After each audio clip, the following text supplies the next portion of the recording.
de las muertes. Finalmente, después de tanto que insistimos el sábado pasado, detuvieron a los responsables o a los presuntos responsables de esta masacre que continúa, de este cromañón sanitario. Así presentamos el tema, ya nos metemos con las novedades en el caso del fentanilo mortal. Estoy yendo a entregarme. Sé que hay una orden de captura. García Furfaro decidió entregarse a la justicia a raíz del pedido de detención que había hecho el juez Kreplak, el juez que entiende en la causa del fentanilo contaminado. Fueron todos presos, ¿no? Sí. La mamá, los hermanos. La ministra de Seguridad, Patricia Bullrich, hablaba del que las hace las paga. El delito por el cual acusaron a García Furfaro está contemplado en el artículo 201 bis, que castiga con penas de 10 a 25 años de prisión para quien causare la muerte a partir de comercializar un medicamento envenenado o contaminado. La tiene muy complicada García Furfaro, por lo menos en cuanto a la acreditación de las condiciones en las que se trabajaba adentro del laboratorio. Aparte de otra cosa, el fentanilo se hizo en pleno diciembre, enero más o menos. En todas las áreas y líneas productivas, en todo jamás anduvo la ventilación. ¿Esto es lo que había dentro del laboratorio? Esto es una pieza de una maquinaria dentro del laboratorio que está en estas condiciones por la falta de presión, humedad, temperatura y mantenimiento. Esto es cromañón sanitario. Pasó lo mismo en Cromañón. Cromañón no tenía que haber estado abierto. El laboratorio Ramallo no tenía que haber estado funcionando. Ariel García era únicamente el socio mayoritario, dueño, si se quiere, de los laboratorios, pero no era personal técnico de los mismos. Es decir, muchos de los fallos que vos mencionás y que están acreditados, los he leído en la prueba, requieren un nivel de sofisticación que Ariel García no tenía en ese sentido y que tampoco se le reclama desde la normativa para ser dueño de un laboratorio. Sí, es cierto lo que dice el doctor Marano. El dueño de la farmacia no siempre es el bioquímico, el dueño o el farmacéutico, el que estudió en la Universidad de Farmacia y Bioquímica. Pero García Furfaro había puesto a miembros de su familia a cargo del directorio. Después en serio le voy a contar quién es quién entre los detenidos. Puso a un jubilado gasista como presidente del laboratorio Ramallo. A ver, alguna responsabilidad tiene que existir. No puede ser que un plomero gasista jubilado sea el presidente del laboratorio Ramallo. Claro, este pobre hombre que fue detenido, que después lo liberaron porque dijo que llegaron hasta él porque había comprado un auto, un 208 a Alfarma, y dentro de ese vehículo tenía sellos de uno de los directores de la ANMAT. Y él dijo que usaron su identidad después de haberla tomado cuando hacen la transferencia del auto, lo pusieron como presidente del laboratorio Ramallo y él tenía que ir a firmar. Entonces, ¿por pedido de quién? Por pedido de García Furfaro. Lo dijo también Shapiro, que era un mecánico que estaba trabajando en el laboratorio Ramallo, yendo a buscar repuestos, y lo hacían firmar. Entonces no puede desligarse de esta responsabilidad. Aparte, el laboratorio Ramallo y HLB Pharma vendían laboratorios a precios muy por debajo del valor de mercado para tener la posibilidad de acceder a las licitaciones de distintos gobiernos provinciales. Si sabés que vendés precios por debajo del valor del mercado, es porque estás haciendo algo mal. ¿Qué estás esquivando? ¿Qué estás evadiendo en lo que tiene que ver con la cadena de producción? Y acá tenemos los resultados. Vamos a la primera placa. Fentanilo, una masacre que se podía haber evitado. No me voy a cansar de decirlo. ¿Saben cuántos controles hubo sobre el laboratorio Ramallo y sobre HLB Pharma en el gobierno o de parte del gobierno mientras estuvo Alberto Fernández, en la gestión de Alberto Fernández? Justamente para tratar de ver si efectivamente ahí se estaba fabricando o se cumplían las condiciones mínimas de asepsia. ¿Saben cuántos controles hubo en esos 3 años? Ninguno. 0.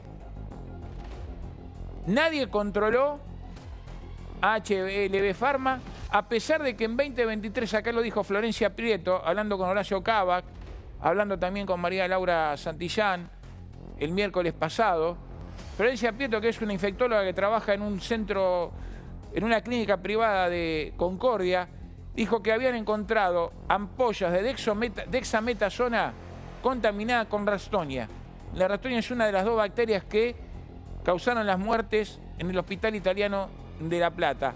Y digo, causaron las muertes porque fueron, según el informe técnico que se hizo en el Instituto Malbrán, ya con peritos de parte, con peritos oficiales, se probó que si bien no fueron la causa directa, fueron concausales de muerte. Hay un vínculo concausal de muerte que derivó en los fallecimientos de por lo menos 12 pacientes de las 20 historias clínicas que se analizaron.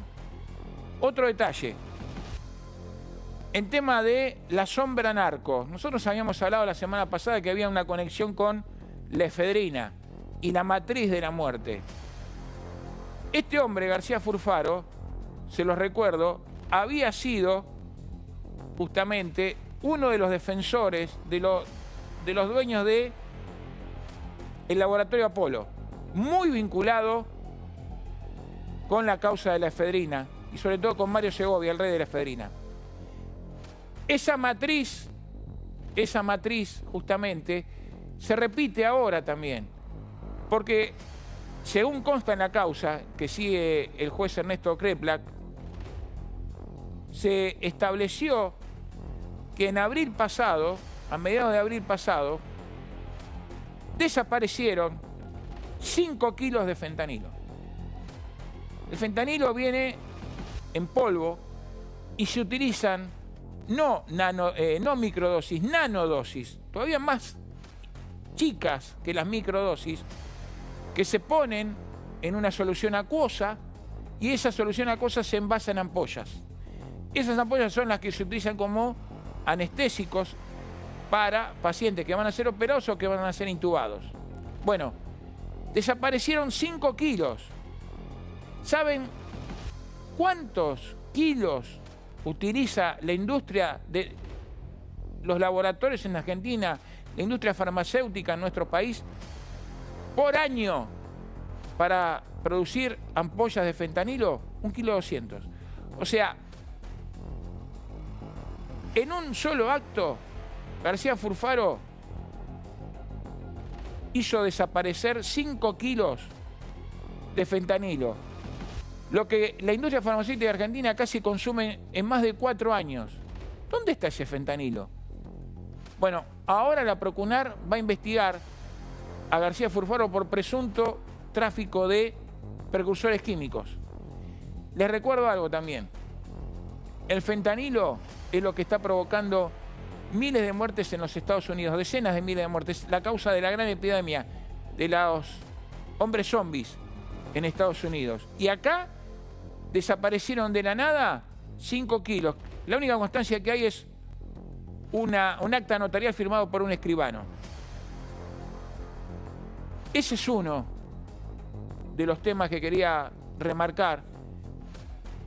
Y la otra cuestión importante es las fechas, la falta de controles. Les hablé de la dexametasona, producida en 2023, en la cual Florencia Prieto, esta infectóloga, y el Colegio Farmacéutico de Concordia alerta al ANMAT. El ANMAT no hizo nada. No hizo nada. Esa dexametasona que le daban a los pacientes que estaban internados para tratar neumonías y para tratar otras afecciones, la dexametasona tiene la base del corticoide. Ellos advierten ahí en el sanatorio que estos pacientes comenzaron a levantar fiebre, temperatura alta. Hicieron el estudio, identificaron la fuente de donde venía esa bacteria y determinaron que estaba en las ampollas, igual que en el fentanilo. Alertaron al ANMAT. El ANMAT no hizo nada. 2023. Hubo inspecciones, 139 recomendaciones para advertir al laboratorio que no se estaban cumpliendo con las condiciones mínimas de seguridad. Había lotes mellizos, había falta de limpieza.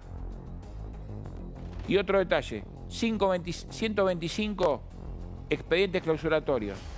Y en noviembre una inspección donde se recomienda el cierre de una línea de producción.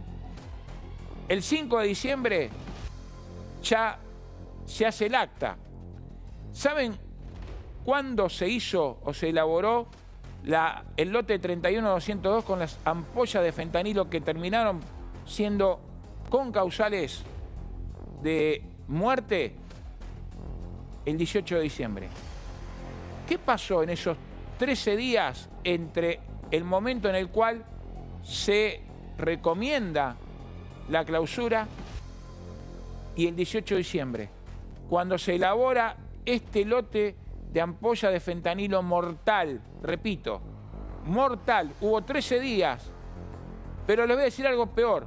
El 4 de enero sale a la venta ese lote de ampollas con fentanilo contaminado, con la descripción que hacía Camila Doblagian recién en el video, donde la gente trabajaba en paños menores, con la descripción que hacían en el audio la ex empleada de HLB Pharma, decía que no se cumplían con las condiciones mínimas de seguridad. Bueno, ese fentanilo se elaboró 13 días después de que se tenía que haber clausurado.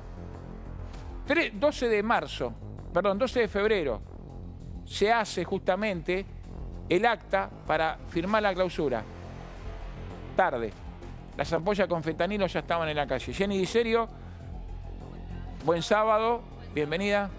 Hablando de eso, vos hablabas de los años. Recordá que en 2018 ya se había hablado de desvío en lo que tiene que ver con la calidad. Y en 2019 eso se pasó a inhibición. Posteriormente, en el año 2020 y ya 2021, Fumado, de apellido, ¿qué es lo que había hecho? En 2020, el expediente del 2021 al 2022 lo archivó. No nos olvidemos de esa parte, que realmente... En esa época era gobierno de Alberto Fernández. Pasó de 2018, en el 2019 fue Mauricio Macri, ya en la época de Alberto Fernández se da esta situación que vos bien contabas. Vos fíjate que, como vos bien señalabas, esto no viene de ahora, viene una cobertura a esta persona desde el año mínimo del 2018, ¿sí? Y por sobre todas las cosas, lo que hay que tener en cuenta, y después vamos a ver los distintos informes que vos señalabas y qué es lo que dice tanto el cuerpo médico forense como también esto que es realmente preocupante, hasta cuando empieza a hablar de la producción y el agua sucia, la cantidad de puntos que empiezan a mencionar y no se entiende cómo terminó en esta situación. Y algo antes de mirar quiénes son las personas que hasta el momento están detenidas e implicadas. Dos puntos importantes. Primero, recordad que el 13 de mayo es cuando la ANMAT publica justamente toda esta situación. El 12. El 13 de mayo, ¿quién cambia el chip de su celular? Ariel García Furfaro. Eso es una de lo que tiene que ver con la detención, que es entorpecimiento en la causa. Y otro punto importante antes de pasar acá, que vos hablabas de la responsabilidad del Estado. ¿Qué hizo el juez Kreplak, más allá de que está cuestionado por ser el hermano del ministro de Salud y demás? Directamente sacó como querellante al Ministerio de Salud de la Nación. ¿Por qué? Porque, como vos bien señalaste, el ANMAT está en el ojo de la tormenta. INAME, que pertenece justamente a la ANMAT. Fíjate, acá es esto que te decía, en donde Kreplak lo que señala básicamente es que debido a la cantidad considerable de individuos vinculados directamente con los laboratorios que produjeron la sustancia cuya adulteración se investiga en autos y obviamente sin perjuicio de lo que tiene que ver con lo requerido por la Fiscalía, no considera pertinente que alguien que está como querellante, que es el Ministerio de Salud, tenga ni siquiera acceso a la causa. ¿Por qué? Porque estamos hablando de lo que vos bien mencionabas, que ya desde el año 2018 la ANMAT, o gente vinculada a la ANMAT, está obviamente en el ojo de la tormenta, y por eso mismo conocimos durante esta semana que separaron a una de las funcionarias. Ahora vamos con lo importante en cuanto a la cantidad de detenidos que hay hasta el momento, que tiene que ver justamente con este entramado puntual que veníamos señalando. El primero, Ariel García Furfaro, quien es el dueño de HLB Pharma y obviamente de Ramallo, que se ha considerado el jefe de la organización, y que no hay que tener en cuenta, y que mejor dicho hay que tener en cuenta que por lo que dijo su abogado Marano y demás, es como quien se quiere endilgar todo lo que tiene que ver con esta responsabilidad para dejar afuera a su familia. Diego y Damián García Furfaro, los hermanos, uno de ellos se reía cuando lo detuvieron, no nos olvidemos, que es Damián. Ellos básicamente se encargaban de la También es el gestión, pelado. exactamente, de la gestión y administración de todo lo que tiene que ver con los laboratorios. Pero en realidad, ¿ellos qué dijeron? No, nosotros no estábamos vinculados, solamente poníamos el nombre por una cuestión de confianza.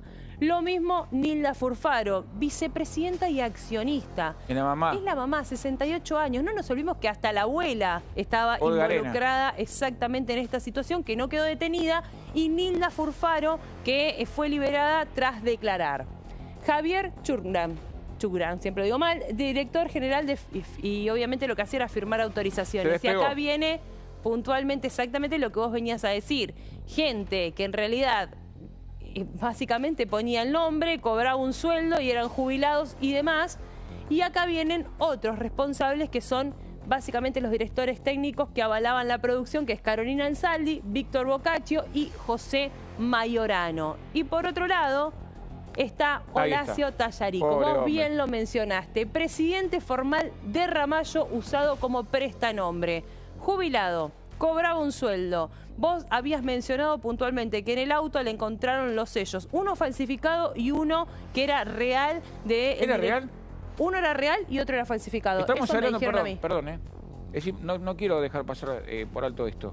Estamos hablando de sellos de funcionarios de la ANMAT que sirven para certificar al pie Exactamente. las inspecciones, las autorizaciones para que la línea de producción de un laboratorio. Uno falsificado y uno real. ¿Qué hace? Real.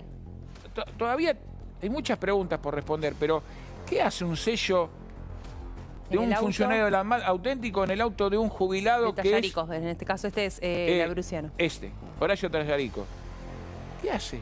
Es obviamente lo que se están preguntando y ahí ¿Eran los dueños de la ANMAT? Y ahí viene esta situación de desvincular al Ministerio de Salud como parte querellante. Seguimos con el otro implicado, Labruciano. Rodolfo Labruciano, director suplente de la firma, obviamente, secundaria.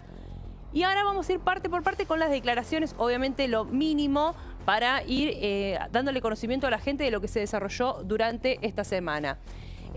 Bueno, Furfaro afirmó, vamos despacito porque si no, no puedo, Turma, bueno, y bueno, vamos pasándolos.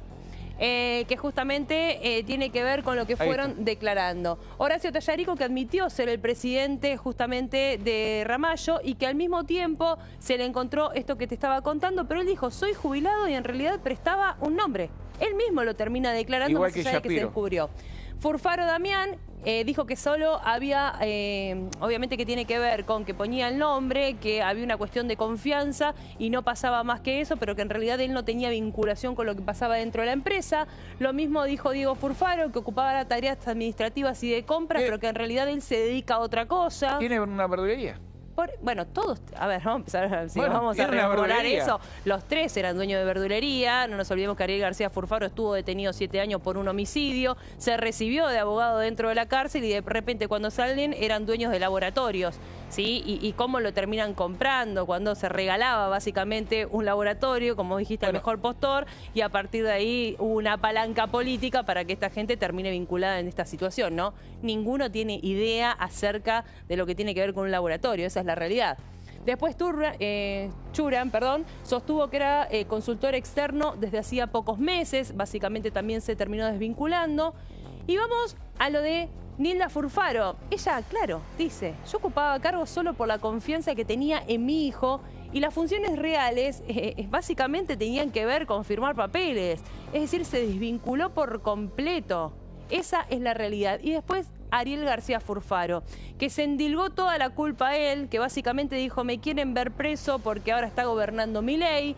Él se desvinculó de todo lo que tiene que ver con la contaminación y volvió a nombrar a Quinteros, quien era una especie de empleado, ex socio, que a criterio de su persona y lo que viene sosteniendo es que básicamente es quien contamina las ampollas de fentanilo. Vamos a pasar a la mesa, están ya los invitados, está Salvador Barata, está Rodrigo Tripoloni, está Alejandro Ayala.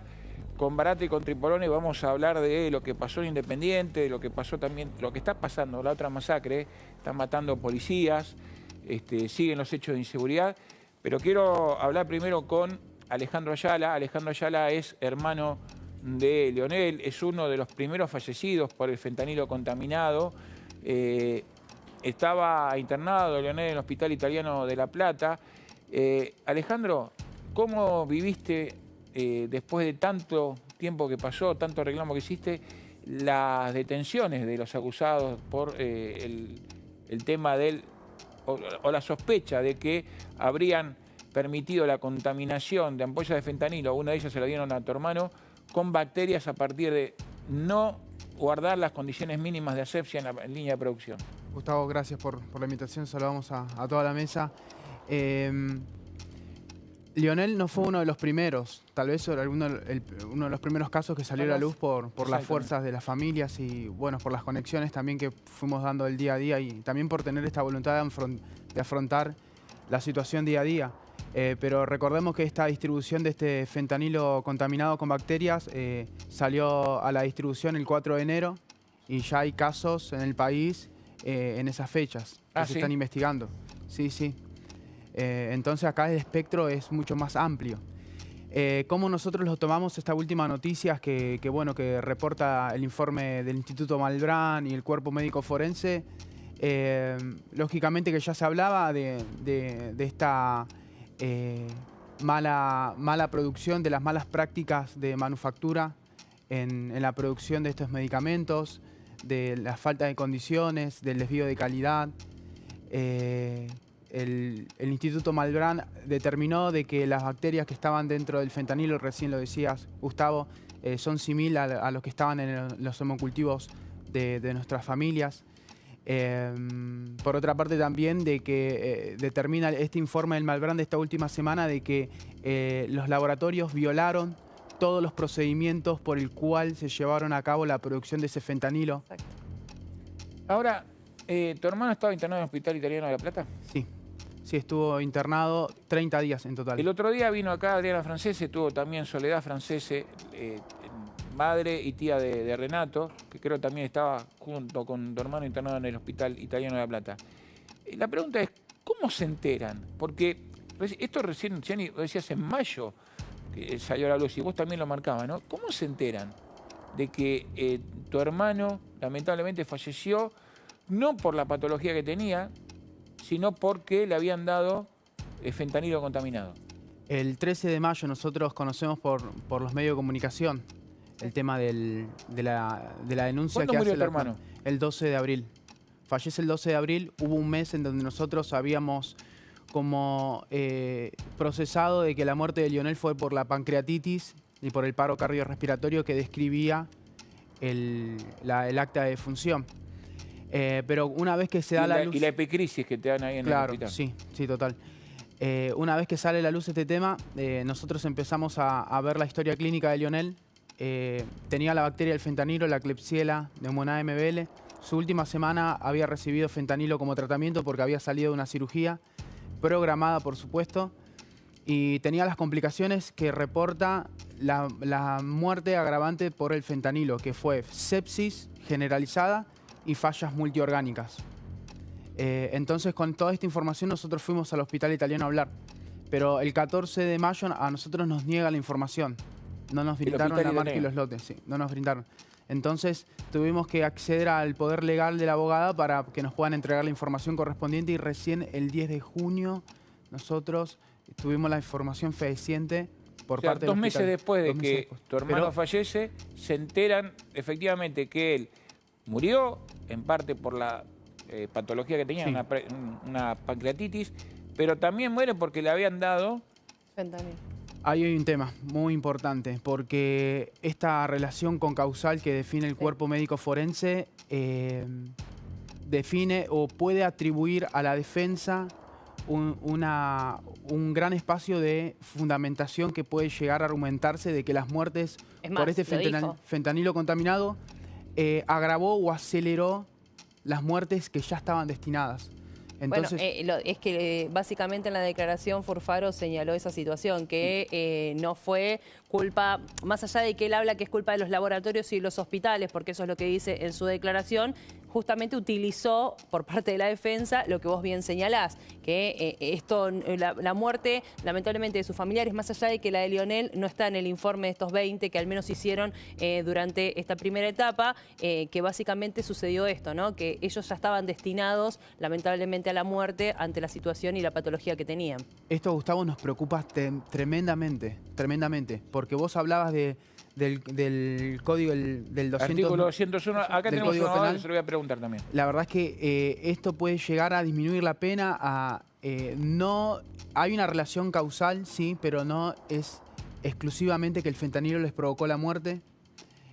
Nuestro perito tiene el gran desafío ahora de demostrar de que el fentanilo contaminado lo mató a mi hermano, fue una causa directa, pero tiene que empezar a trabajarlo con otra mirada. Sí, al no ser vínculo causal, sino que es concausal, se habla de una cuestión indirecta. Si se tiene en cuenta el artículo 201 bis, castiga con penas de 10 a 25 años de prisión aquel que, y acá te pregunto, Rodrigo, dice el código, aquel que elabore un medicamento que provoque la muerte de otra persona. Esto es lo mismo, el vínculo causal, que el concausal o indirecto para probar la responsabilidad en un delito tan grave como este. Te pregunto a vos, Rodrigo. Sí, Gustavo, por lo que estoy escuchando atentamente, este caso tiene que servir para que no sucedan más este tipo de situaciones.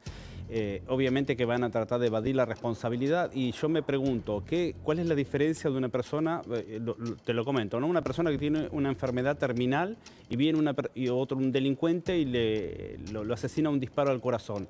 O sea, es lo mismo, más allá de que estaba destinado a morir, el nexo de causalidad fue otro, entonces hay que apuntar a eso, a que sea un nexo de causalidad. Pero puede directo. dar un resquicio esto de que no... Siempre, la defensa va a ir siempre por ese lado. Pero Rodrigo, con todos los informes que hay del laboratorio, de la negligencia que hubo, ¿eso no puede ayudar también, como diciendo, está bien, no fue un nexo causal, pero... Es que el nexo causal para mí existe. Hay un nexo causal directo, ellos van a decir que es un nexo concausal. No, yo no estoy de acuerdo. Pero a eso voy. El artículo 201 bis del Código Penal habla de quién elaborare medicamentos que provoquen la muerte. Y no habla de nexo causal o concausal, sino que eso, lo que dijo también el informe del Instituto de Madrón, es que la contaminación o esa bacteria contribuyó a la muerte. Exacto. Esa contribución puede ser causal o concausal.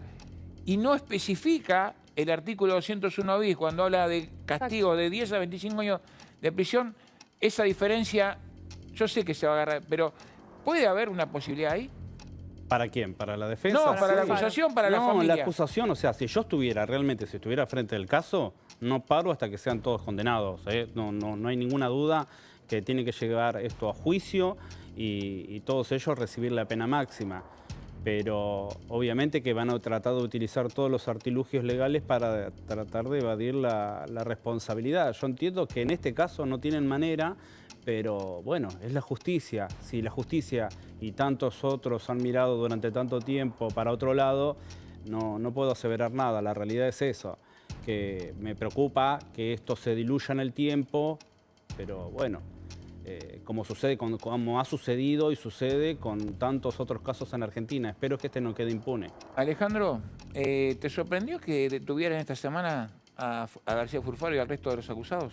Estoy totalmente inconforme todavía, Gustavo. Vos recién lo decías. Todavía no llegamos ni a 1% de lo que hay que hacer en términos de justicia. Quería aportarte algo importante porque tal vez es algo muy similar que sucedió con el tema de la pandemia, ¿no? Las personas no morían en sí por el virus del COVID, el SARS-CoV, sino morían por las complicaciones que producía, que era neumonía, que era síndrome de distrés respiratorio agudo, que era la trombosis venosa profunda. Acá es muy, pero muy parecido, porque la bacteria lo que hizo en nuestras familias es provocarles fallas multiorgánicas, sepsis agravada, y les provocó directamente la muerte. No sé lo que se está discutiendo con causalidad. La verdad que es una vergüenza. Es una vergüenza y nosotros desconfiamos plenamente del cuerpo médico forense. Plenamente. Alejandro, Gracias por haber estado. Acompañamos tu dolor, el de todas las familias, y nunca vamos a dejar este caso acá en La Nación Más. Gracias por estar. Gracias, Gustavo. Y otro tema del cual nos vamos a ocupar.